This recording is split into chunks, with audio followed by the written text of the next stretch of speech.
Entonces las suturas quirúrgicas especiales van a ser suturas que se van a realizar en los intestinos o estructuras vasculares para poder suturar intestino o vasos sanguíneos, ¿ya?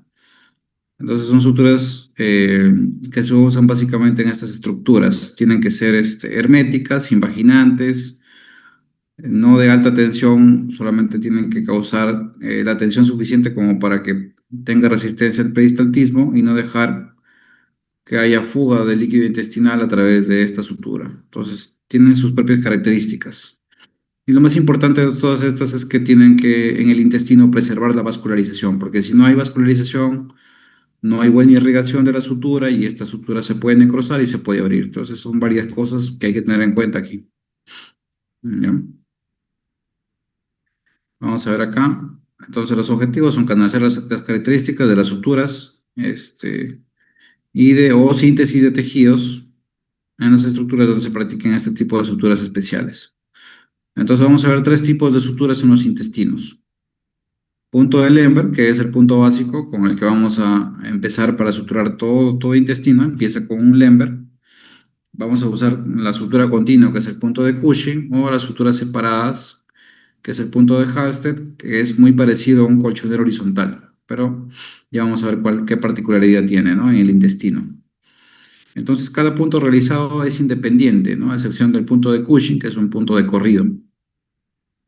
Los puntos se van repartiendo uniformemente a lo largo de la herida, a lo largo de la apertura del intestino que se quiera suturar. Todos los puntos son invaginantes, todos los puntos son invaginantes, que quiere decir que los bordes quedan hacia adentro, ¿no? Invertidos, para evitar que haya fuga del intestino, del líquido intestinal.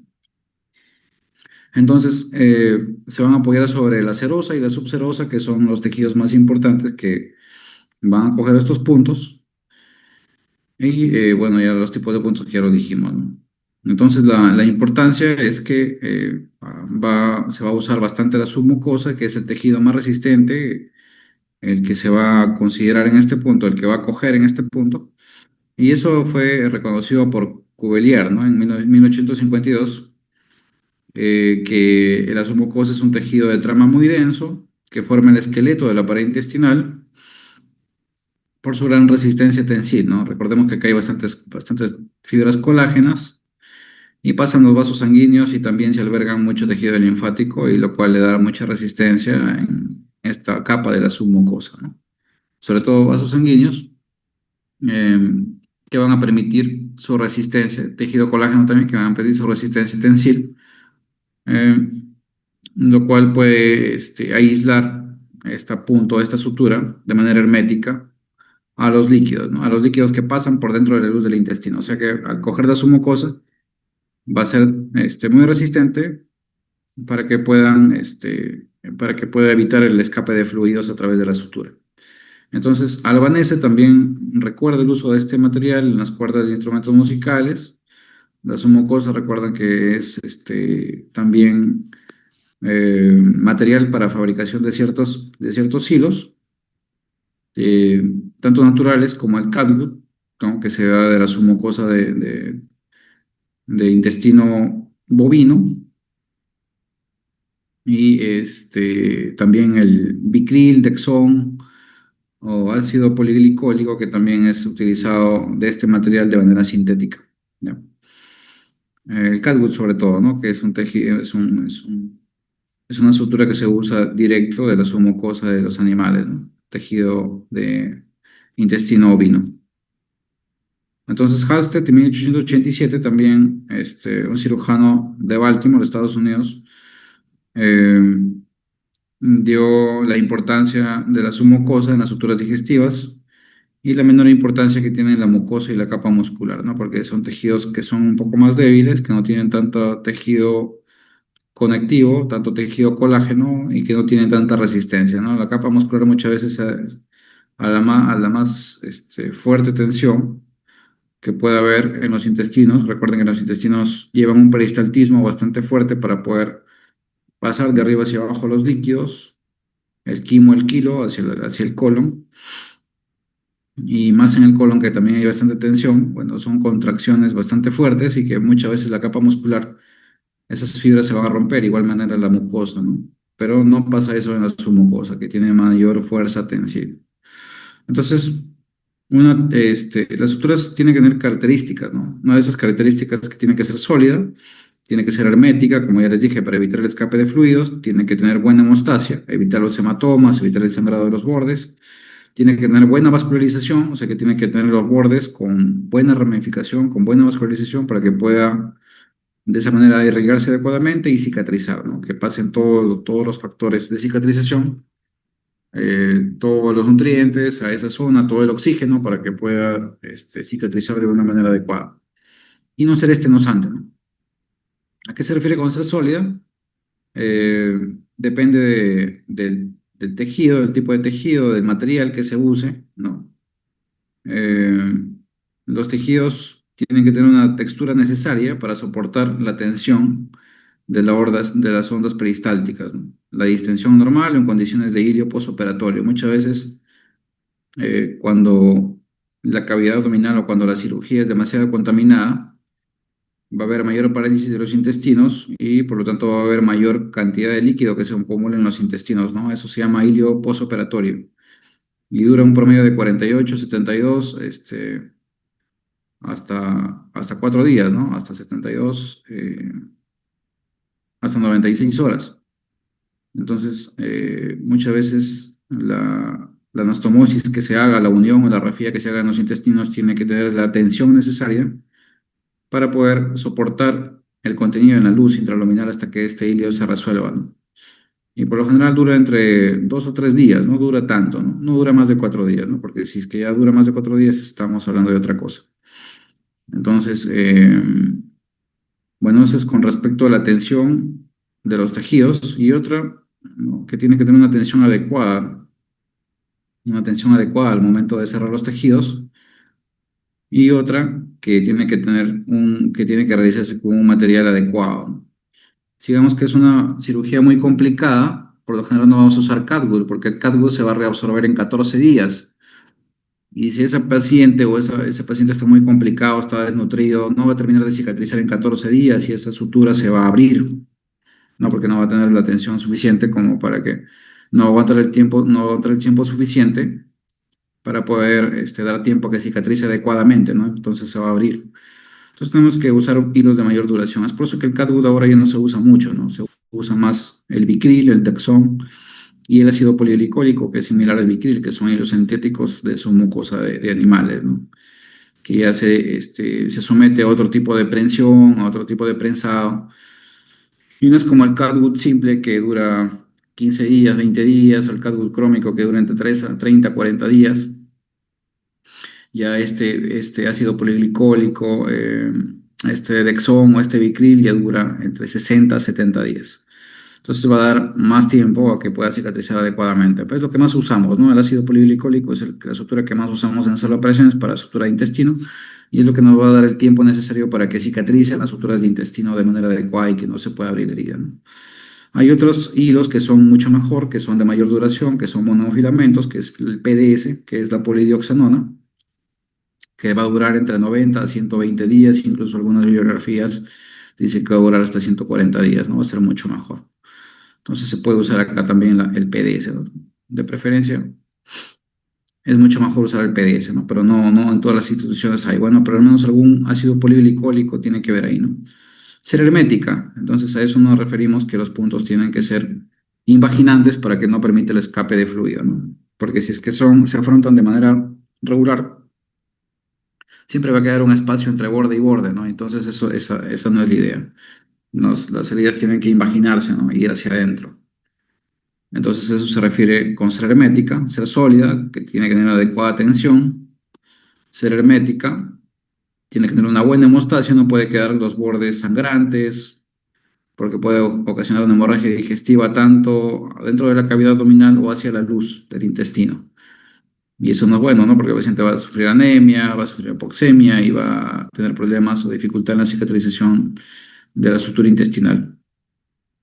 Tiene que tener buena vascularización, o sea que tiene que tener buenos arcos vasculares. Cuando nosotros hagamos la anastomosis, tenemos que tener cuidado de que tenga buena vascularización la sutura que vamos a realizar, ¿no? depende de la técnica, ¿no? Que nosotros usamos una buena técnica para no poder cortar los vasos que irrigan esa zona. Y vamos a ver más adelante cómo es que vamos a hacer eso.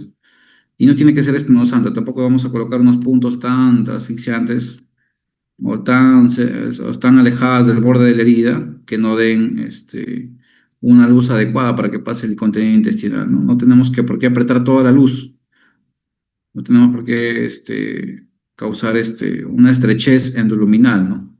Se dice que cuando una anastomosis tiene una boca menos de 1,2 centímetros, es más fácil de que se estenose, ¿no? No puede haber una sutura que tenga menos de 1,2 centímetros. ¿Ya? Lo otro, vemos acá un punto de Lemberg, ¿no? ¿Cómo es un punto de Lemberg?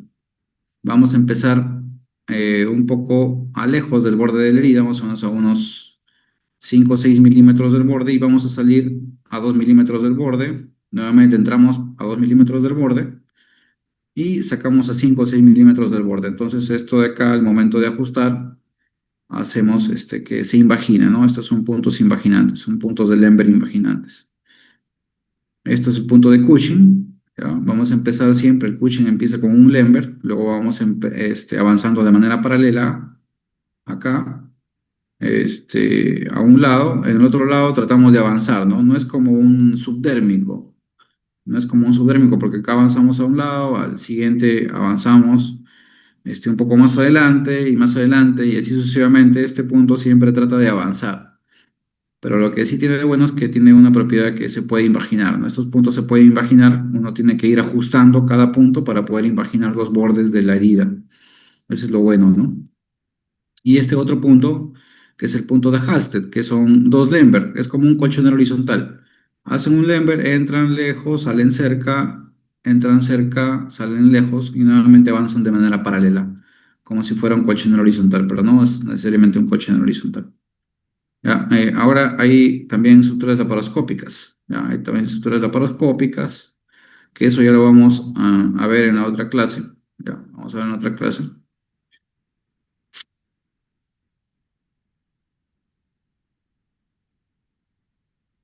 Entonces, eso es con respecto a suturas. Y ahora vamos a ver con respecto a anastomosis intestinales. Entonces, la anastomosis intestinal no es más que una conexión quirúrgica entre dos estructuras tubulares, dos partes del intestino, ¿no? Las anastomosis pueden ser término-terminales, o sea, unión de luz con luz, lumen con lumen. Pueden ser terminolaterales, o sea, pueden ser la parte terminal de un intestino con la parte lateral de otro, o pueden ser laterolaterales, ¿no? Laterolaterales que unen los bordes laterales de dos intestinos. Vamos a ver más adelante con unos dibujos para que se pueda entender mejor. Entonces es la unión de dos estructuras tubulares. La anastomosis no solamente va la unión de dos intestinos, sino también pueden ser la unión de dos vasos sanguíneos, pueden ser de la vena, de arteria, puede ser un shunt arteriovenoso en caso de diálisis, también se hace en shunt arteriovenoso. Y no solamente se aplica al intestino, ¿no? También sino a los vasos sanguíneos. Entonces ya vemos que puede haber anastomosis de lado a lado, laterales, término-terminales o de extremo a extremo y de extremo a lado, ¿no? Por ejemplo, puede ser arteriovenosa, ¿no? Arteriovena para una fístula, anastomosis heterocláudica entre varias arterias hacia un tronco principal. Puede ser una anastomosis intestinal. Entonces, muchas veces se tiene en cuenta también, igual que las suturas intestinales, la estructura de la anastomosis, que, o sea, que se confeccione bien, que no haya puntos abiertos, que sea completamente hermética, que haya una adecuada tensión, que se conserve la vascularización, que las acciones mecánicas, que haya una tensión suficiente para que pueda soportar también la tensión en estas partes de la herida, ¿no? Y que haya una septicidad adecuada, ¿no? Que se mantenga la sepsia y la antisepsia en la herida, en la cavidad abdominal sobre todo, porque si dejamos derramar todo el líquido intestinal dentro de la cavidad abdominal, va a haber colecciones intraabdominales, colecciones abdominales o infecciones de sitio operatorio que después vamos a tener que drenar. Vamos a tener que a veces reoperar a los pacientes por colecciones intraabdominales si no se trata de eso, ¿no? Entonces, toda anastomosis tiene que cubrirse con campos de yodopovidona para poder mantener la sepsia y antisepsia de cualquier fuga de líquido intestinal hacia adentro de la cavidad abdominal para evitar la contaminación no solamente de la herida, sino de la cavidad abdominal, del peritoneo. Entonces, vamos a coger en las suturas, en las anastomosis, vamos a coger las cuatro capas: mucosa, submucosa, muscular y serosa, que ya sabemos que la submucosa es la más importante, y la serosa también, ¿no?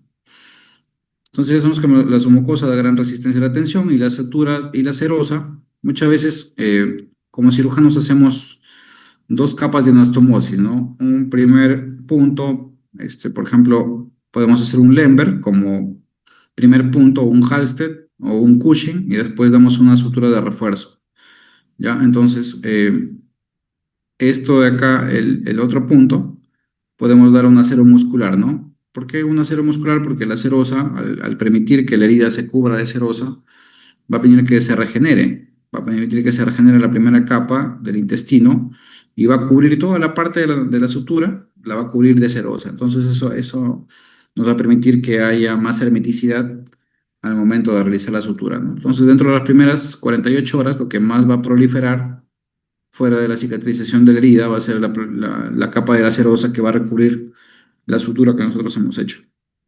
Entonces, es por eso que nosotros damos un segundo punto de refuerzo en acero muscular para que toda la herida se cubra de serosa, para que esa capa que hemos hecho, para que esa sutura inmediatamente se cubra de mesotelio y pueda cicatrizar y hacerse más hermética. Y otra es la mucosa, ¿no? La mucosa, bueno, ofrece escasa resistencia, pero es importante la mucosa porque tiene que estar invaginada, no puede estar expuesta a la mucosa, porque si es que nosotros exponemos un poco de mucosa, va a conllevar a fugas de la anastomosis o fuga de las suturas. Entonces, la mucosa tiene que estar invaginada, invertida, escondida dentro de la sutura intestinal o dentro de la anastomosis, ¿no? O sea, es un marcador. Si es que hay mucosa que esté mostrándose en esta sutura, quiere decir que la anastomosis o la sutura está mal hecha. O sea, la mucosa es un indicador de que estamos haciendo malas cosas, ¿no? No puede haber mucosa expuesta en una sutura. No puede haber mucosa expuesta en una anastomosis, ¿no? Y en cuanto a la vascularización, a esto me refería, ¿no?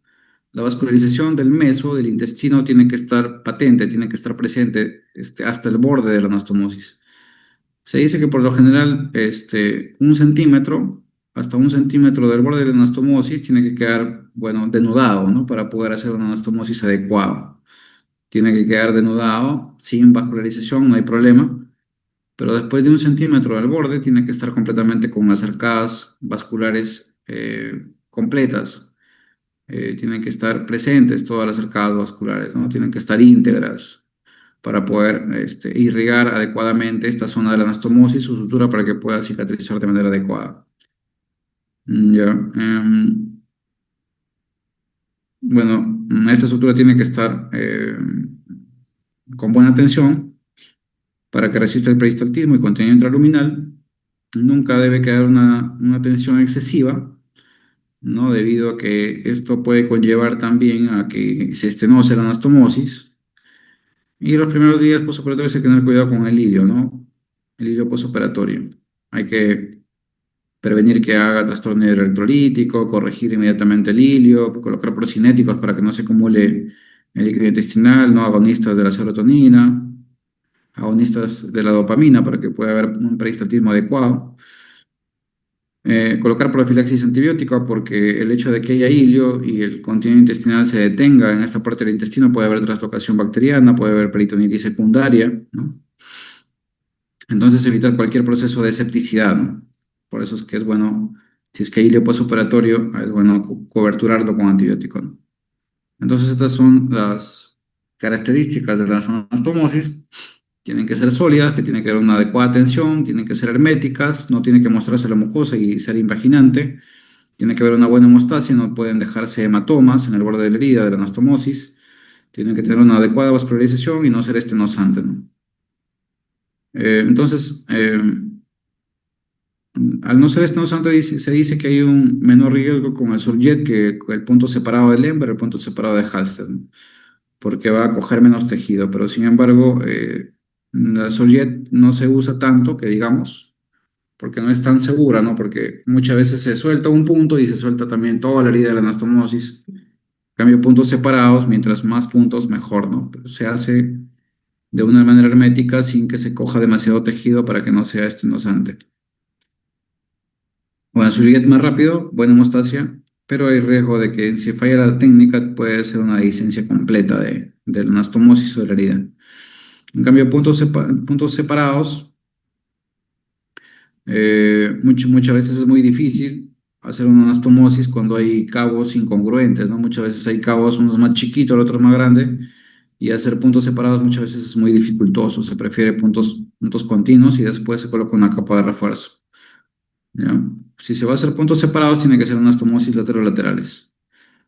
Bueno, estas son las suturas que se usan, ¿no? Es punto de Lembre, Cushing, Halsted, y aparte la de Schmeiden, que también es similar a la de Cushing, y de Connell Mayo, ¿ya? Puede ser de Gambi, también hay. Ya vamos a practicar ese día todos los tipos de variantes que puede haber, ya de las anastomosis. Eh, Puede haber sutura en un plano, como les estaba comentando, que es lo más inhabitual, porque lo que más hacemos los cirujanos es colocar de dos planos, ¿no? Uno que incluye todas las capas, mucosa, mucosa o mucosa muscular serosa, ¿ya? Y luego le colocamos otro plano de serosa y muscular, ¿no? Para poder permitir que el mesotelio cubra totalmente la zona de la anastomosis. Pocas veces usamos pocas veces usamos un solo plano, ¿no? Tenemos que realmente estar muy seguros de que va a salir bien todo, ¿no? Donde usamos un solo plano son en las anastomosis de ducto biliar, ya, de ducto biliar del hepático común hacia el intestino, que son derivaciones de bilio digestiva, ya sea por cáncer, ya sea por lesión de vía biliar, etcétera. O también en anastomosis pancreato-yeyunales, ¿no? Que se hacen en un solo plano porque el tejido es bastante delgado y no permite realizarlo en dos planos, ¿no? No tiene tanto tejido como para hacer en dos planos. Si hacemos en dos planos, eso es estenosa, ¿no? Entonces, en tejidos muy delgados, muy delicados del intestino, como en hepático y ayunos, en pancreato y ayunos, en anastomosis biliares o pancreáticas, se hace en un solo plano. Y no solamente se hace de manera manual las suturas, ¿no? También se puede hacer de manera con suturas mecánicas. Hay suturas mecánicas como GIAs, ¿no? Se llama sutura mecánica GIA, este, que viene del inglés anastomosis gastrointestinal, mecánica de manera automática, ¿no? Que van a haber de distintos tamaños. Por lo general hay de 55, de 60, de 75 hasta de 80 milímetros. Y va a haber distintos tipos de grosor dependiendo del intestino que se va a suturar también. Hay de 2,5 milímetros, que va a ser para intestino alargado, 3,5 milímetros, que va a ser para intestino grueso, y de 4,8 milímetros, que va a ser para estómago, que es el tejido más grueso que hay, ¿no? Porque tiene tres capas, ¿no? Tres capas de tejido muscular, entonces es mucho más grueso, ¿no? Entonces, va a haber suturas mecánicas circulares, que va a costar de un yunque, de un cartucho, de un tallo, de un mango, de un seguro y del disparador, ¿no? Que sirve para disparar esa estructura circular, estructura mecánica también. Y al disparar va a tener un mecanismo de que va a soltar unas hebras de sutura continua, va a ser una anastomosis de 2 hileras o de 3 hileras, y son suturas muy buenas, ¿no? También van a ver, para esófago y ayunos, también van a ver, incluso se va a poder pasar una aguja para poder hacer una anastomosis, también van a ver este tipo de anastomosis, ¿no? Mm, Los riesgos de las suturas mecánicas, como no todo está exento de complicaciones, también muchas veces estas suturas van a fallar, ¿no? Sobre todo cuando son chinas de mala calidad, ¿no? Más son las chinas las que nos han fallado, ¿no? Las que fallan, ¿no? Sobre todo cuando son de baja calidad, lo barato a veces sale caro,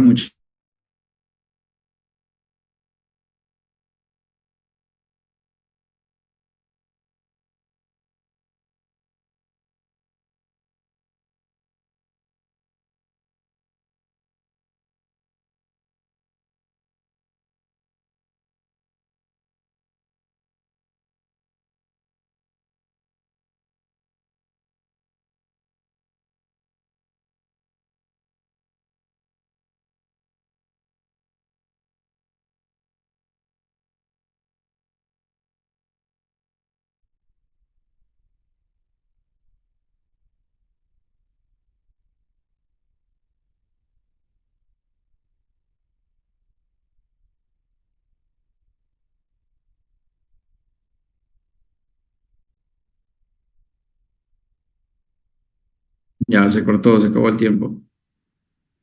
Este, bueno, las suturas mecánicas tampoco van a estar exentas de complicaciones, ¿no? Muchas veces van a fallar y se van a abrir y vamos a tener que corregir y vamos a tener que hacerlo a mano, ¿no? Cuando la mecánica falla, tenemos que hacerlo a mano todo nuevamente, ¿no? Muchas veces, en sutura colorectal, muchas veces va a haber dehiscencias en suturas circulares, sobre todo, ¿ya? Porque va a haber mayor presión, mayor carga bacteriana y va a haber dehiscencia en el 7-13%. Difícil que en intestino delgado haya falla de la anastomosis, ¿no? Difícil, ¿no?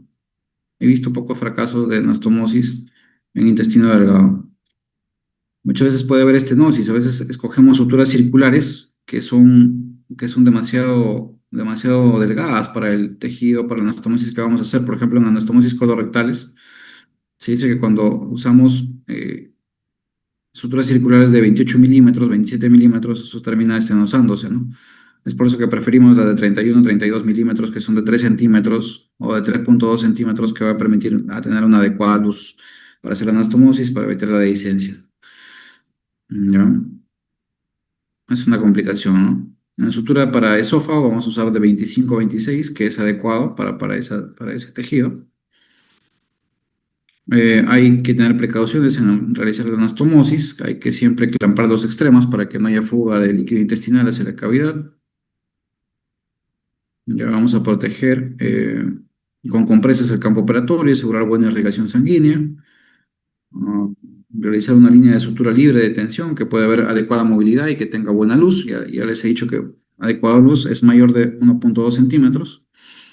Tiene que usarse una técnica traumática que incluye la submucosa también. Denudar al menos 1 centímetro del borde para poder afrontar bien los bordes.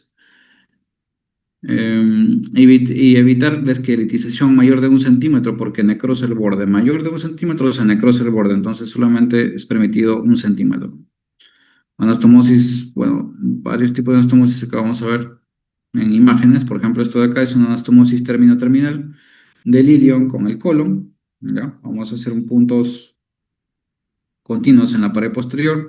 Luego vamos a hacer puntos continuos, ya sea este, Cushing, ya sea Connell, ya sea Gambi. Ya vamos a ver en la clase cómo se hacen, cuántos tipos de suturas se pueden emplear, pero en la sutura de cara posterior son simples continuos, simples continuos. Acá vemos una anastomosis término lateral. Ya, por ejemplo, este es el ilion con el colon transverso. Ya, término lateral. La verdad que, bueno, va a quedar bien, pero yo prefiero, la más segura de todas es la laterolateral. La laterolateral isoperistáltica. ¿Por qué isoperistáltica? Porque va el peristaltismo en un solo sentido. Esto viene el peristaltismo así y va a continuar de manera regular, ¿no? En cambio acá siempre hay un acodamiento del peristaltismo, ¿no? Viene así de manera recta, hacia un 90 grados y sigue, ¿no? Entonces hay más tensión en la anastomosis y hace de que sea más riesgoso que se pueda abrir, ¿no? Y acá, bueno, acá la término terminal también es buena, ¿no? Porque va a permitir ir en un solo sentido. Lo malo es que cuando los cabos son incompatibles, si este intestino que es delgado es más delgadito que el otro de acá, va a haber incompatibilidad y esa incompatibilidad va a hacer que aumente la presión en la zona de la anastomosis y que también puede haber fugas de anastomosis por la alta presión, ¿no? Entonces, lo mejor para evitar las fugas, lateral-lateral. Aquí no hay mucho pierde, ¿no? Hay pocas complicaciones en lateral-lateral. Bueno, tanto manual como mecánica, en ambas puede fallar, pero al menos en la manual va a depender mucho de la técnica del cirujano y va a hacer todo lo posible porque no falle. A diferencia de una mecánica que depende de la calidad de la sutura, ¿no? Eh, por lo general tratamos de evitar que sean todas chinas, ¿no? Y si son chinas, que sean buenas, de buena calidad, ¿no? Porque hay bastantes tipos de chinas. Hay chinas de buena calidad y de mala calidad. Bueno, acá has entendido la clase. ¿Alguna pregunta?